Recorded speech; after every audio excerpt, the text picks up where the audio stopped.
there's always different rumors and stuff about fast food restaurants where, well, is that really roast beef? Is that really chicken? Is that really hamburger meat? We've heard that from like every place I think that's ever existed. But this next story really plays into some of that in a sick way. And I don't believe they, ended up putting him into the roast beef or anything. But you think of roast beef, you think of Arby's, don't you? Well, at least I do. Yeah, I love Arby's. I don't understand why there's so many jokes about Arby's being awful food. I really like it. I really enjoy it. I always have. I enjoy it. It's one of those things that if you're going out to a nice romantic dinner, you go, I had the roast beef. Oh, where did you go? Arby's. It's like that's. No. I think there was a line in Seinfeld actually at one point in time where I had the roast beef. This is a story about 70 miles outside of Baton Rouge.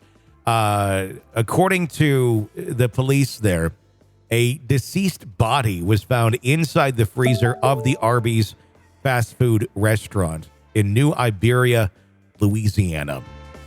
The New Iberia Police Department responded to an Arby's on East Admiral Doyle Drive at approximately 6:20 p.m. in the last week after receiving a report of a body found inside a freezer. The authorities are treating the death as suspicious and are actively conducting an investigation to determine the circumstances surrounding the incident. According to KLFY, it's been revealed that the individual found in the freezer was not just some random person that ended up in the freezer. It was actually a manager at the restaurant. Uh-oh. But they've not identified which manager it was. Now, this is where it gets interesting. They're treating it as suspicious, but they don't suspect foul play. I don't understand what that means. Yeah, what does that mean? Does that mean maybe the person was suicidal and decided to go like the most painful possible way? I mean, you could just have a heart attack in the freezer and die, or if you went in the freezer and had maybe not even a heart attack, just something that debilitated you and you were unconscious, you could also die that way from hypothermia. But is that suspicious? I don't know. It's not natural. I mean, I guess it is natural, but it's not suspicious. I think would involve other people. Yeah. I don't know, because I'm the terminology is always so confusing on this. It's not suspicious. We're treating it as suspicious, but we're not suspecting foul play. So foul play, would that mean, let's just say somebody accidentally locked the door and the manager couldn't get out, nobody could hear them? Maybe. So maybe it's suspicious, but it wasn't intentional. Have you ever been locked? That's the only thing I can think of. Have you ever been locked in a walk-in freezer? I have not. I've been in one and made sure I got the hell out of there right away because it's cold. It is. I remember when I did culinary school for a few years way back in the day, and we would go into the walk-in sometimes, and sometimes just for snacks. And I remember going in there and like, ooh, olives, and like, ooh, this giant thing of feta cheese. All this stuff that then you go in there, like you kind of make a plate, you eat it quick. And then like, oh God, the door doesn't open anymore. And I remember being stuck in there a few times during that. And freezers should have a way for you to get out, but sometimes they're not in the best of conditions, and sometimes there's ways that they can get stuck or locked. So I don't know. The entrances to the restaurant have been cordoned off with crime scene tape preventing access, while an investigator in white-colored overalls, or white coveralls rather, stood outside. As news on the incident continues to spread, lots of people are spreading their feedback or their theories or what it may be. But that would be disturbing to find when you walk into the walk-in freezer at work and there's your manager dead. It depends. I've had some really awful managers. I'm sorry, I'm going to say it out loud. Be like, huh.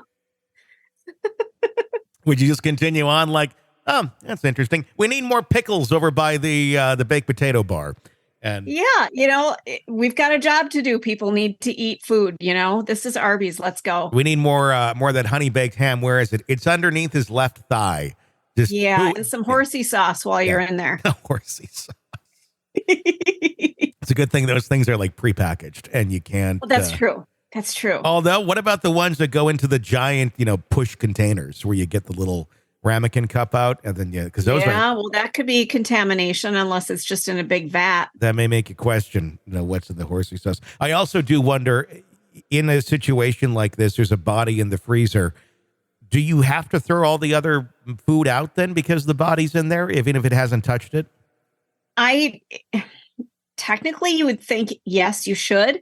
But if it's properly wrapped, what difference does it make? I don't know that there's truly a serve safe guideline on that. Serve safe is what regulates a lot of these things with OSHA, and you have to be certified this way or that way. But I remember taking those classes, and I don't think there was ever an incident where, it recognized a dead body in the freezer. It recognized, blood or cross-contamination or fluids getting into things, and you got to get rid of it. But it never really talked about, body in the corner over by the apples, and the roast beef is over here. Never really cross-contaminated with anything, but do you get... And it's a body in a freezer. So...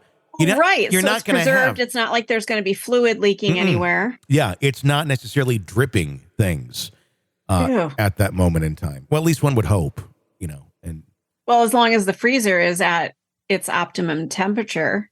That would be the next question. Yeah, that's the other question. Did they suddenly get knocked down a grade? And does the restaurant ever reopen? I would imagine it will. It'll be always known as the Arby's, where that one guy died all those years ago. Good times, Murder in the morning. I mean, it's horrible, but I guess it's better than the story of the guy at the Arby's who was doing stuff into the Jamocha shakes. Oh, God. That was a bad one. That was a bad one. Fluids involved. From the Hit Killers podcast.